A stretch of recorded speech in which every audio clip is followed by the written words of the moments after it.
Next question में दिया है एक कंटेनर ए में स्प्रिट और पानी का 80 लीटर मिश्रण 7:9 के अनुपात में है। इस मिश्रण का 20 लीटर दूसरे कंटेनर बी में स्थानांतरित कर दिया जाता है। फिर कंटेनर ए में 20 लीटर पानी भरा जाता है। फिर इस मिश्रण का 32 लीटर दोबारा कंटेनर बी में स्थानांतरित कर दिया जाता है। कंटेनर बी के मिश्रण में पानी और स्प्रिट का अनुपात ज्ञात कीजिए।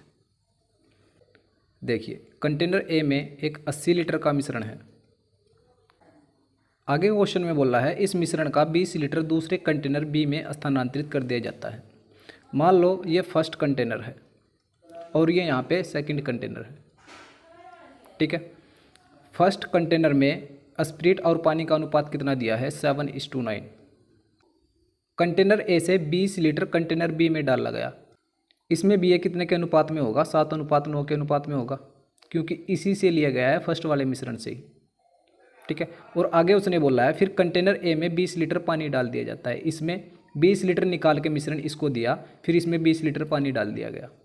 ठीक है, और फिर इस मिश्रण का 32 लीटर दोबारा कंटेनर बी में स्थानांतरित कर दिया जाता है। अगर इसमें से 20 लीटर निकाल के 20 लीटर पानी डालता है, टोटल कितने का था 80 का था, तो स्प्रिट कितनी रह जाएगी 20/80। इतना तो निकालना है। ठीक है, तो इससे इसको डिवाइड करेंगे, ये कितना आएगा 1/4, यानी कि बाकी कितनी बच गई स्प्रिट 3/4। 3/4 स्प्रिट बच गई। यहाँ पे स्प्रिट कितनी है, ये टोटल कितना है 9 और 7 16, 16 में से 7 यहाँ पे स्प्रिट इतनी है। और निकालने के बाद कितनी बच गई, ये बच गई 3/4। ठीक है, फिर उसने बोला है इसमें से 32 लीटर निकाला गया और बी में डाल दिया गया। 32 लीटर और निकाला और बी में डाल दिया गया। 32 लीटर यहाँ से निकाला और इसमें डाल दिया गया बी में। कंटेनर ए से जो 32 लीटर निकाला है और कंटेनर बी में डाला है, ये किस रेशो में होगा, ये इस रेशो में होगा। ठीक है, और उसने हमसे क्वेश्चन में पूछा है कंटेनर बी के मिश्रण में पानी और स्प्रिट का अनुपात ज्ञात कीजिए। कंटेनर बी में 20 लीटर तो ये डाला है और 32 लीटर ये डाला है।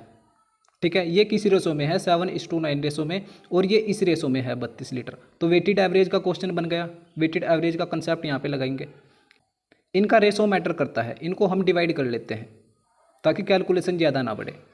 अगर 4 से इसको डिवाइड करते हैं, 4 पंजे 20, ठीक है, और 4 अट्ठे 32। अब यहाँ पर वेटेड एवरेज का कंसेप्ट लगाएंगे। यहाँ पे स्प्रिट कितनी है 7/16। अगर स्प्रिट है तो स्प्रिट ही हम लेंगे, अगर पानी में हम इसको करते तो पानी हम लेते। ठीक है, यहाँ पे स्प्रिट कितनी है फर्स्ट वाले में 7:16, और किस रेशो में मिलानी है 5/5 प्लस 7/16। यहाँ पे स्प्रिट इतनी है 3/4 और इंटू में 8। ये टोटल कितना है 8 और 5 13। 8 और 5 13, ये कितना आएगा अपोन में 13। ठीक है, इसको सोल्व करते हैं। अगर कुछ कट रहा है तो काटो। 4 से यहाँ पे डिवाइड कर सकते हैं, 4 दूनी 8। यहाँ से एलसीएम लेंगे 16 और अपोन में था 13। ठीक है, यहाँ पे बचेगा 7 पंजे 35 प्लस 7 या 21 दूनी 42। ठीक है, ये टोटल कितना हो गया 40 और 30 70, 70 और 7 77। 77 अपोन इसकी मल्टीप्लाई इसमें करेंगे, 13 छक्का 78, 7 13 एकम 13 और 7 20, ये आ जाएगा 208। ये 208 हमारे पास में टोटल मिश्रण है, और ये स्प्रिट है हमारे पास में 77। उसने पूछा है स्प्रिट और पानी का अनुपात, तो स्प्रिट और पानी का अनुपात कितना होगा, इसमें से इसको घटाएंगे, पानी का अनुपात हमारे पास में आ जाएगा। 208 में से 77 घटाएंगे, ये कितना आएगा 131। ठीक है, और 77 स्प्रिट थी। ठीक है, तो ये अनुपात होगा, ये हमारा राइट आंसर होगा option number C. Next question देखते हैं। नेक्स्ट क्वेश्चन में आपको दिया है बी ने एक थोक विक्रेता से 180 रुपये प्रति किलोग्राम की दर से 15 किलोग्राम सेब खरीदे, जो 1 किलोग्राम वजन के लिए 950 ग्राम के वजन का उपयोग करता है। बी इन सभी सेबों को 180 रुपये प्रति किलोग्राम की दर से बेचा, लेकिन 1 किलोग्राम वजन के लिए 750 ग्राम के वजन का उपयोग किया। इस लेन देन में उसको प्रतिशत में कितना लाभ हुआ, ये हमें बताना है।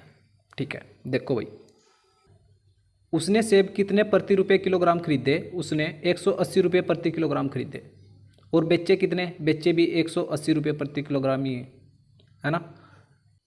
तो 180 का यूज़ हम यहाँ पे ना भी करें तो भी हमारा आंसर आ सकता है, क्योंकि परसेंटेज में हमसे पूछा है।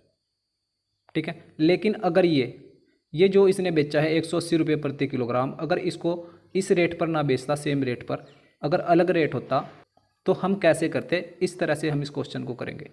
हम क्या करेंगे, थोक विक्रेता का सीपी निकाल लेंगे और उसका एसपी निकाल लेंगे। ठीक है, उसका सीपी क्या होगा, 180 रुपये प्रति किलोग्राम उसने खरीदे थे, है ना। और आगे उसने बोला है 1 किलोग्राम वजन के बजाय 950 ग्राम वजन का उपयोग करता है। ठीक है, 950 ग्राम उसने दिया है, बट उसको देना कितना था, 1000 ग्राम। ठीक है, जो एक्चुअल में देना था उसको हम ऊपर लिखते हैं, और जो उसने दिया है उसको हम अपोन में लिखते हैं, जो उसने धोखा किया है।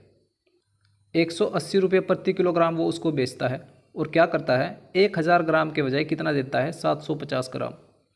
1000 ग्राम के बजाय कितना देता है, 750 ग्राम।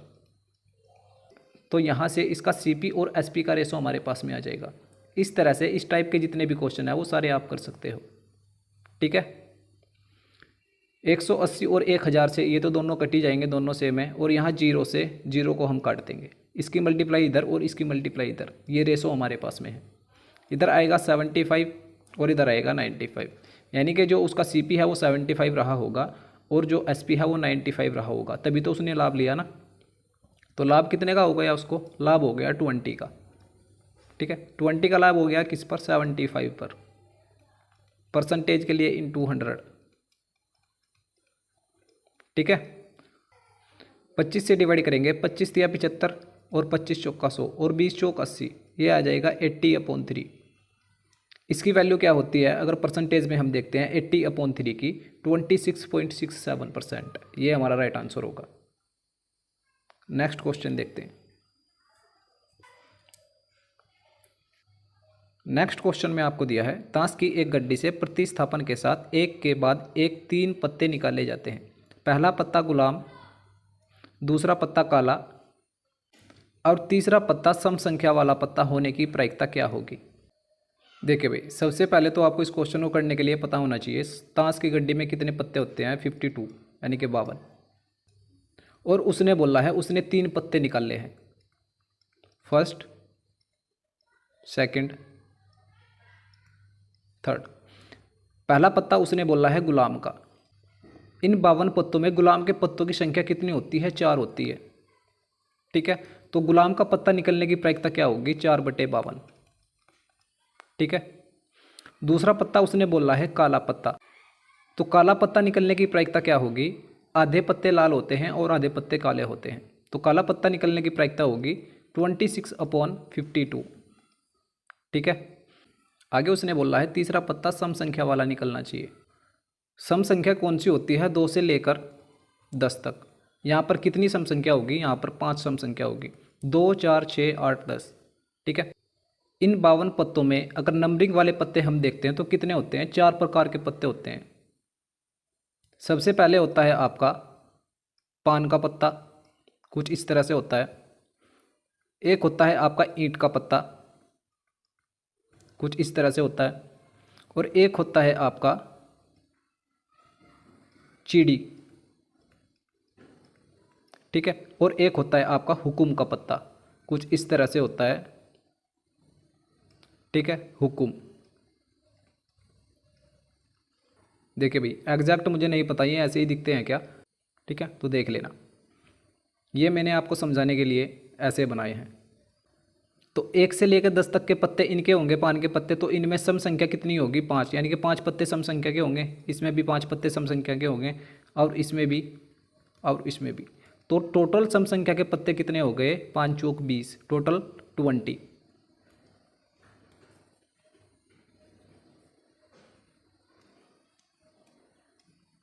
ठीक है भाई,